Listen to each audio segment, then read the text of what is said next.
Why is nobody talking about the Odozi Obodo society?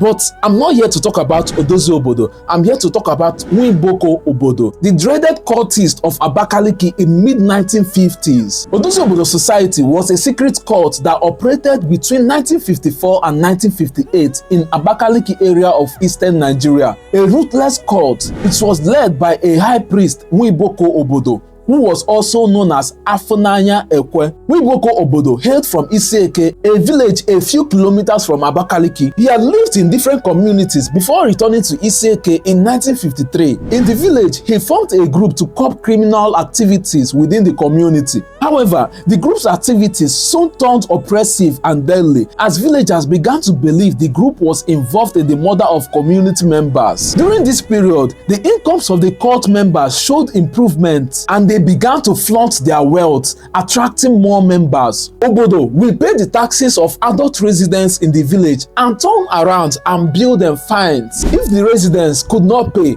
their farms or properties would be seized. Criminal investigations into the activities of the cult arose after the disappearance of Obodo's wife. After she was not seen publicly for a few months, her brother reported a missing persons case at the local police station. A subsequent undercover operation gathered incriminating evidences against the cult. Obodo's house was searched and further evidences implicating him and 6 others in the murder of his wife was found. The investigations revealed that the cult was involved in various murders in the eastern region, mostly persons alleged to be involved in criminal activities or social vices, and who were unable to pay the fines imposed by the society. The trials of the members of the cult led to the sentencing of 59 persons to death. Tell me in the comments if you've heard about this infamous Nwiboko Obodo before now.